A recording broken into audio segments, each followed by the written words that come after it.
Caio, você acha que Bolsonaro tem culpa no cartório e tentou dar um golpe? Vamos lá.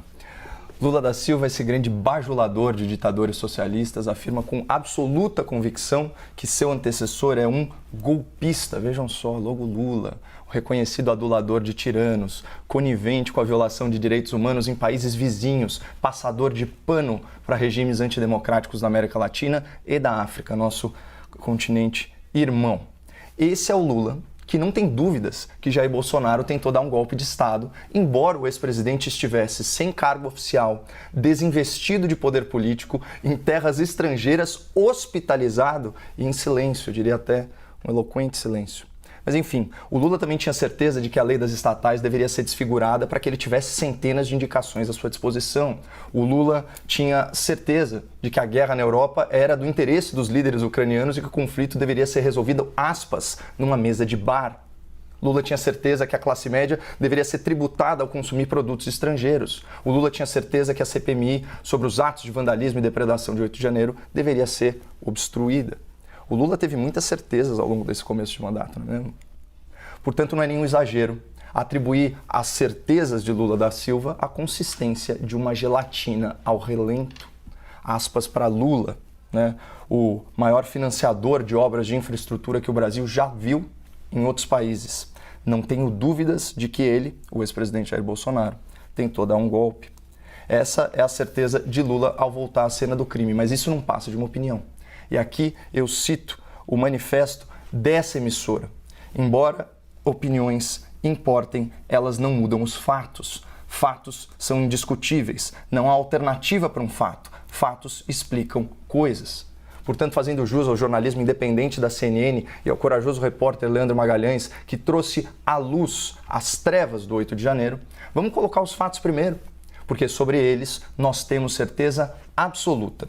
Ao que consta, Jair Bolsonaro, que Lula chama de golpista, não se utilizou do cargo de presidente da República e de chefe das Forças Armadas para realizar ou instigar levantes ou atos subversivos durante o seu mandato.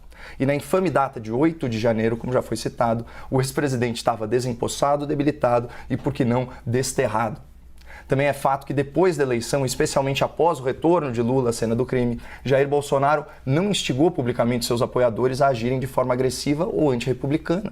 Tanto que o pretexto para a oitiva do depoimento sobre o 8 de janeiro é uma postagem relâmpago aí nas redes sociais no dia 10 de janeiro. É a posteriori. E agora, retomando aquele tema da ausência de dúvidas, vamos a outros fatos aí sobre o 8 de janeiro. Na véspera dos acontecimentos, o ministro da Justiça de Lula é alertado via relatório do diretor-geral da Polícia Federal sobre os riscos de invasão e depredação aos prédios públicos de Brasília. Da mesma forma, conforme reportado pela CNN Brasil, aspas, a ABIN emitiu alertas diários sobre risco de vandalismo em manifestações. Segundo a agência, os alertas foram transparentes e apontaram que seriam manifestações com volume e violência. As sinalizações da ABIN tiveram como base um alerta emitido pela Agência Nacional de Transportes Terrestres de que havia um volume incomum de ônibus sendo fretados para Brasília, e isso suscitava uma atenção maior das autoridades. Portanto, o governo Lula tinha plena ciência dos riscos potenciais do 8 de janeiro.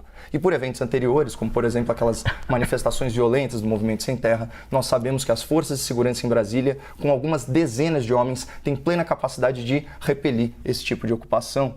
Também é fato que o governo Lula, em posse dos vídeos das câmeras de segurança, divulgou em caráter oficial trechos editados da invasão e, quando foi instado a divulgar essa íntegra, a íntegra dessas imagens pela imprensa, decretou o seu sigilo. Também é fato que, quando o jornalismo independente da CNN divulgou essas imagens, nós descobrimos que as forças de segurança, sob comando do governo Lula e especialmente do seu ministro do GSI, facilitaram o acesso de vândalos e manifestantes ao Palácio do Planalto. Os criminosos entraram caminhando pelas portas do edifício, foram recebidos com toda a cortesia e, depois de depredarem de forma bem seletiva as instalações, ainda foram agraciados com uma aguinha. Isso tudo uma semana após a posse do novo velho governo. E é sobre isso que não resta dúvida.